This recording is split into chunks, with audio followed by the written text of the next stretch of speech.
Picture this. You are floating in the middle of the ocean, no land in sight, just open water stretching in every direction, and somewhere beneath you, something is moving, something so large that the water around you shifts as it passes. You cannot see it, but you can feel it. The pressure wave alone is enough to push you sideways. Now imagine that creature is not a whale.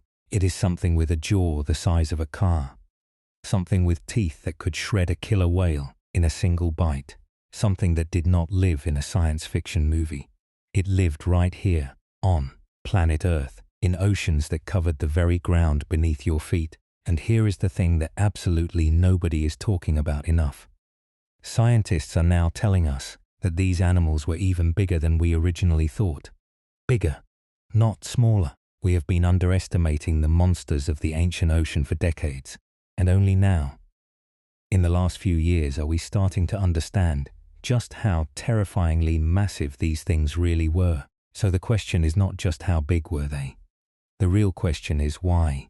Why did the prehistoric ocean produce creatures of such impossible scale? Why did evolution decide, over and over again, in completely different lineages, in completely different time periods, across hundreds of millions of years, to keep pushing size to its absolute limit? And why did that same force slow down, or even stop, in our modern world? Because the ocean today still holds giants. The blue whale is the largest animal to ever exist on Earth. Larger than any dinosaur, larger than anything the fossil record has ever produced on land. But even the blue whale is small compared to some of what used to swim in these waters. And the reason for that is about to completely reshape how you think about the history of life on this planet. Stay with me, because what we are about to get into is one of the most mind-expanding rabbit holes in all of paleontology, and a lot of it just got rewritten by brand new science. Let us start with the creature that changed everything. And no, it is not the megalodon. Not yet. We will get there. But I want to begin with a story that involves an 11-year-old girl, a beach in southwest England, and a jawbone so large that the first people who found it thought it belonged to a dinosaur. In 2018, a fossil hunter named Paul de la Salle was walking along the Lilstock Beach in Somerset, which sits along the Bristol Channel on the southwestern coast of England. He spotted several fragments of fossilized bone and picked them up. When he showed them to paleontologist Dean Lomax, Lomax could immediately tell that the bones fit together like an ancient jigsaw puzzle. What he was looking at was a cerangula, which is part of the lower jaw of a reptile. But the size of it was unlike anything he had seen before. This bone, from just one part of the jaw, was over 3 feet long. Lomax said it was from something unusual and something exceedingly large. He published a cautious description, but the full picture of what this creature was remained out of reach. Then in May of 2020, an 11-year-old girl named Ruby Reynolds and her father Justin Reynolds drove to Blue Anchor, another seaside village in Somerset, to hunt for fossils. When they arrived at the beach, they found a piece of fossilized bone that someone had left at the top of the shore. It was about 4 inches long, which Justin later said was bigger than any fossil bone he had ever found before. Curious, they began searching the area and eventually found more fragments. They recognized these bones from photographs they had seen of Lomax's original discovery and emailed him directly. They said, "Hey Dr. Lomax, we think we found another one of your giant ichthyosaur jawbones." Lomax raced to Somerset. When he examined what Ruby and Justin had found, he realized this second specimen was nearly twice as complete as the first. With both specimens in hand, the team was now confident enough to name an entirely new species. They called it Ichthyotitan severnensis. The name means giant fish lizard of the Severn, a reference to the Severn estuary, where both bones were recovered. The paper describing this discovery was published in the journal PLOS ONE in April of 2024, and the scientific world took notice. Now, here is where it gets staggering. Based on comparisons with other giant ichthyosaurs, the team estimated that Ichthyotitan severnensis may have been approximately 25 meters long. That is 82 feet. For context, that is roughly the same length as a blue whale. And here is the part that really hits you.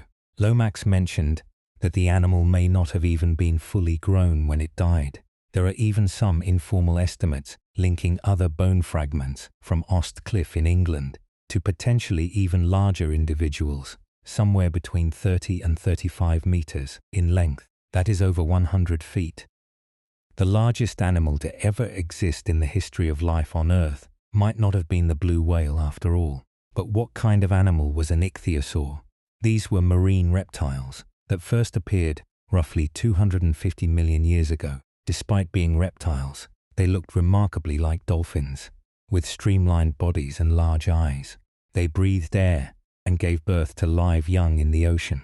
They were among the most successful marine predators in Earth's history, ruling the seas for over 150 million years before vanishing about 90 million years ago. And at their peak during the Triassic period, some of them reached sizes that defy comprehension.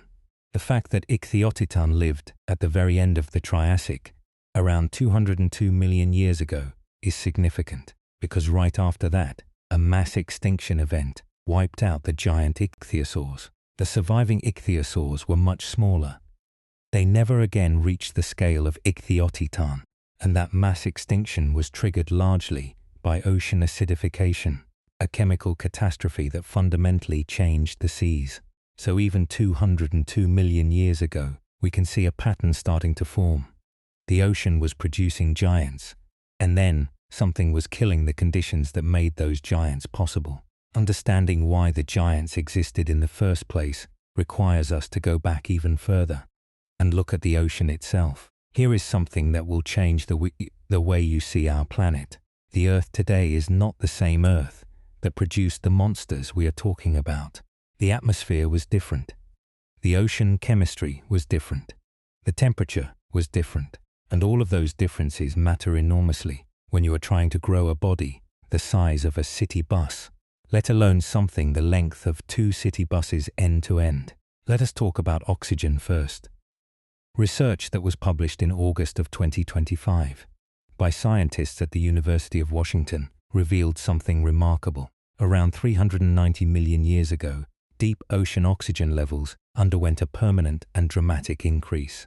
The researchers analyzed the ratios of selenium isotopes in ancient marine sediments from rock samples spanning nearly 300 million years. What they found was that this surge in deep-sea oxygen was driven by the spread of woody plants on land. As the first forests took root above ground, they pulled carbon dioxide out of the atmosphere and put oxygen back in, and that oxygen eventually dissolved into the ocean. Lead author Kunmani Bhavamani explained that when oxygen levels rose, animals grew larger and moved to places that were previously uninhabitable. More room meant more competition, and more competition drove the evolution of new species. This is one of the key mechanisms behind ocean gigantism. When oxygen levels are higher in the water, animals can sustain larger bodies because larger bodies have higher energy demands. A creature the size of Ichthyotitan needs an enormous amount of oxygen just to keep its organs functioning. Without sufficient dissolved oxygen in the water and atmosphere, bodies simply cannot scale to those sizes without shutting down. It is not just a matter of having enough food. You also need enough oxygen to metabolize that food efficiently at massive scale. During the Mesozoic era, which is the age that ran from about 252 million years ago to 66 million years ago, and includes the Triassic, Jurassic, and Cretaceous periods, oxygen levels in the atmosphere were highly variable. At the start of the Triassic, oxygen levels were dangerously low, around 15%, compared to today's 21%. But as the era progressed, those levels climbed, and during the late Cretaceous, oxygen levels may have spiked as high as 30%. That extra oxygen fundamentally changed what was biologically possible. Bodies that would have suffocated from sheer metabolic demand in a low-oxygen world could now grow and thrive. But oxygen alone is not the full story, because if oxygen were the only factor, we would expect to see the biggest animals at times of peak oxygen, and the pattern in the fossil record is more complicated than that. There are other forces at work, and one of the most important is something scientists call ecological infrastructure. A researcher named Gerard Vermeij published a landmark study in the journal PLOS One in 2016 that attempted to explain why giants appear when and where they do across the history of life. His conclusion was striking. He argued that gigantism depends most fundamentally on something he called highly developed ecological infrastructure. What he meant by this is that the ecology around a giant creature has to be mature enough to support it. The right food chains need to be in place. Producers at the base of the food web need to be generating enough biomass. That biomass needs to be efficiently cycled back into the system through decomposers and recyclers. There need to be enough intermediate predators to create the energy pyramid that an apex giant can sit on top of. Without all of that in place, a giant simply cannot be fed, and a creature that cannot be fed cannot survive. This is why the ocean consistently produced larger animals than the land. Water is a fundamentally more productive environment for building the kind of ecological infrastructure that giants require. Phytoplankton at the base of the ocean food chain can reproduce in days. A single bloom can cover thousands of square miles. The energy turnover in the ocean is orders of magnitude faster than in a terrestrial ecosystem. When you have that kind of productivity at the base, you can build food chains that eventually terminate in animals of almost incomprehensible size. And there is another advantage that water provides that land simply cannot match: buoyancy. Every ounce of body mass has to be supported against gravity by bones and muscles. This is why even the largest land animals, the sauropod dinosaurs, like Argentinosaurus, had hollow bones and extremely efficient respiratory systems to manage their weight. In the water, buoyancy offloads that gravitational cost. A creature floating in the ocean can dedicate far more of its energy budget to growth and reproduction, rather than just holding itself up. This is one of the primary reasons the blue whale, a mammal that evolved from a land-dwelling ancestor roughly the size of a pig, was able to become the largest animal in Earth's history. The ocean let it stop fighting gravity. Now let us talk about the most terrifying piece of evidence that scientists have recently uncovered about just how different the ancient ocean was from what we see today. In research published in the Zoological Journal of the Linnean Society and highlighted by a wave of scientific reports through late 25, a team of scientists led by doctoral student Durley Cortez from McGill University did something that had never been done before. They reconstructed a quantitative ecological network for an ancient marine ecosystem. Specifically, they looked at the early Cretaceous Paja Formation in Colombia, which dates to around 130 million years ago. This fossil site preserves a snapshot of one of the most complex marine ecosystems ever documented. What the researchers found was extraordinary. Using fossil body sizes, feeding traits, and comparisons with modern species that fulfill similar ecological roles today, they built a detailed model of who was eating whom in that ancient sea. They then compared this ancient network to modern Caribbean reef ecosystems to check whether their model behaved realistically. The results were staggering. The ancient Paja Sea had a food chain that was more complex than any marine ecosystem alive today. Modern marine food chains typically reach 6 trophic levels. A trophic level is essentially a rung on the food chain ladder. Plants and algae sit at level 1, tiny herbivores at level 2, small predators at level 3, and so on. Today's apex predators, animals like orca whales and great white sharks, sit around trophic level 5 to 6. They are, by any measure, the kings and queens of the modern ocean. In the Paja Formation, there were creatures occupying a 7th trophic level, a level of predatory dominance that does not exist anywhere on Earth today. The animals at the top were enormous marine reptiles, some growing longer than 10 meters, and they were eating things that already sat near the apex of their own food chains. Co-author Hans Larsen, a professor in the Department of Biology at McGill, described it this way: "These findings illuminate how marine ecosystems developed through intense trophic competition and shaped the diversity we see today." Think about what that means for a second. The killer whale, an animal so dominant that it hunts great white sharks and sperm whales and has no natural predators, would have been prey in the ancient ocean. These prehistoric superpredators would have treated an orca the way an orca treats a sea lion. The ancient sea was not just a bigger version of what we have today. It was operating on a fundamentally different level of ecological complexity. This research also revealed something fascinating about the role that ammonites played in the ancient ocean. Ammonites were coiled shell cephalopods, relatives of modern squid and octopus that existed for hundreds of millions of years before going extinct at the end of the Cretaceous. In the Paja Formation, ammonites functioned as critical middlemen in the energy flow, occupying the middle trophic levels and essentially acting as the engine that powered the entire food web. The diversity and abundance of ammonites was one of the key features that allowed the ancient ocean to support superpredators at that 7th level. When the ammonites vanished at the end Cretaceous extinction event, the entire structure of the ocean food web collapsed and had to rebuild itself from scratch. Now let us bring in the creature that everybody wants to know about. Megalodon. Otodus megalodon. The name means giant tooth, and it earned that name honestly.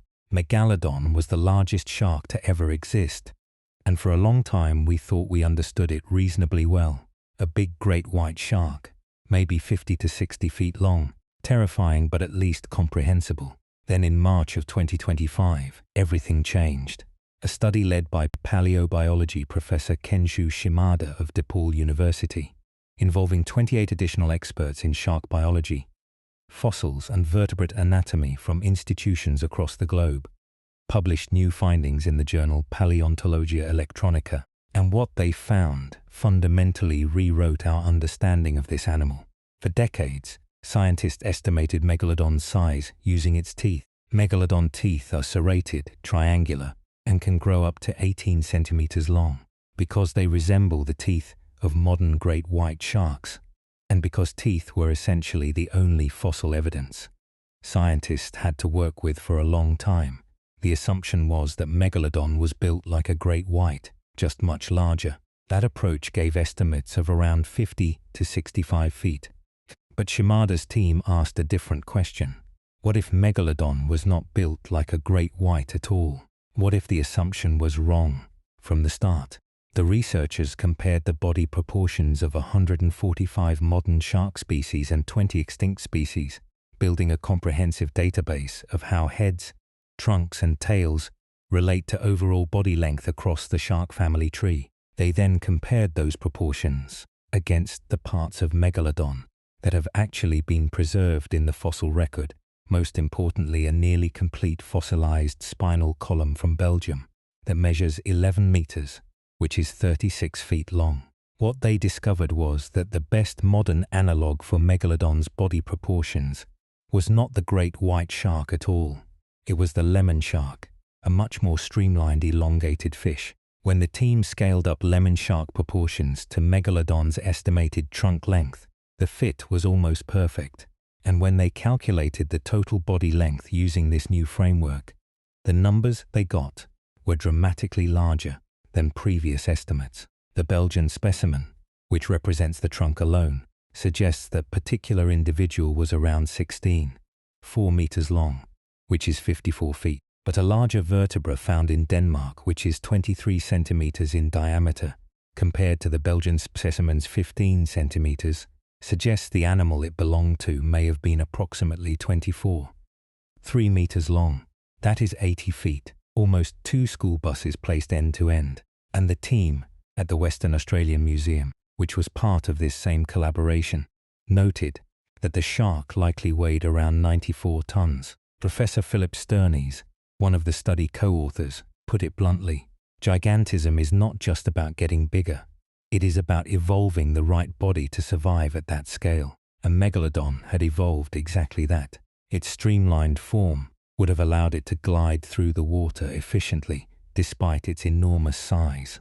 The team estimated it cruised at around 2 to 5 kilometers per hour, not a speed sprinter, but a patient, efficient hunter, with the patience to wait for the right moment. The study also revealed something extraordinary about Megalodon's offspring. Based on the new size estimates, Megalodon pups at birth may have been around 6 to 9 meters long, which is roughly 12 to 13 feet. That is already the size of an adult great white shark. The researchers speculated that it is entirely possible that megalodon pups were already hunting marine mammals shortly after birth. The ocean at megalodon's time was, from the very beginning of your life, a place where you were either a serious predator or you were eaten. But why was megalodon so large in the first place? The answer comes back to the ecological infrastructure idea. Megalodon lived during the Miocene and Pliocene epochs from about 23 million years ago to 3-6 million years ago. During that time, the ocean was at the height of its productivity in the modern era. Marine mammals, especially whales, were extraordinarily diverse and abundant. Small whales in particular were everywhere, and they were megalodon's primary food source. To hunt animals that size, you need to be enormous yourself, and the ocean was productive enough to support it. Then the world changed. Around 2-6 million years ago, the climate began cooling dramatically. The ocean temperatures dropped. The food web restructured. The small whales that megalodon depended on either went extinct or migrated to colder waters that megalodon could not follow into. And at the same time, a new competitor emerged. The modern great white shark, Carcharodon carcharias, appeared during the early Pliocene, smaller than megalodon but faster, more adaptable, and able to exploit the same prey in different ways. The great white likely competed directly with juvenile megalodons for resources. With food dwindling and competition rising, the balance tipped. Megalodon's last confirmed fossil record dates to about 3-6 million years ago. After nearly 20 million years of ocean dominance, it was gone. Let us zoom out now and look at the full picture, because what we have been describing is not just the story of individual giant species. It is the story of a cycle that has repeated itself across the entirety of ocean history. And understanding that cycle tells us something profound about the nature of life on this planet. The pattern goes like this. The ocean goes through periods of rising productivity, driven by increases in oxygen, warmer temperatures, or changes in ocean circulation that bring nutrients up from the deep. As productivity at the base of the food chain increases, it supports more complex food webs. As food webs become more complex, they can sustain larger apex predators. Those apex predators drive evolutionary pressure on everything below them in the food chain, pushing prey species to evolve better defenses, faster speeds, or larger sizes of their own. That evolutionary arms race further escalates the size and power of the predators at the top. Then something disrupts the system. A mass extinction, a period of ocean acidification, a dramatic climate shift. The base of the food web collapses. The intricate ecological infrastructure that was built over millions of years falls apart. The giants at the top, who require the most resources and have the smallest populations, are the most vulnerable. They go first. Then the cycle begins again. We have seen this play out multiple times in Earth's history. The late Triassic was a peak period for giant ichthyosaurs like Ichthyotitan, which grew to blue whale size and ruled the seas. Then an end Triassic extinction event, driven largely by massive volcanic activity and ocean acidification, wiped out the largest of them. The Jurassic rebuilt a new ocean ecosystem, producing giant plesiosaurs, massive ichthyosaurs of more modest sizes, and enormous plesiosaurs. The Cretaceous pushed complexity even further, with the 7 trophic-level food webs we described earlier. Then the end Cretaceous asteroid impact dismantled the whole thing in a geological instant. And then mammals took over the seas and began the slow evolutionary climb toward the blue whale. One of the most compelling recent pieces of research that supports this cyclic view comes from the study of deep-sea oxygenation, published in 2025 by the University of Washington team. Their work showed that the permanent oxygenation of the deep ocean around 390 million years ago was not just a chemical event, it was a biological trigger. As lead author Bob Fermani explained, when oxygen levels rose, animals grew larger and moved to places that were previously uninhabitable. This meant more room and more competition. Animals evolved different strategies to survive, which led to new species.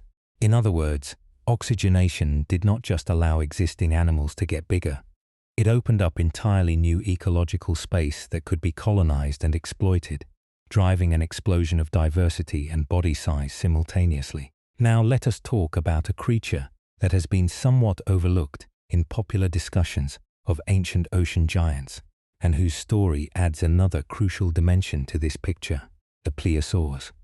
Pliosaurs were a group of large, short-necked marine reptiles that thrived during the Jurassic and Cretaceous periods.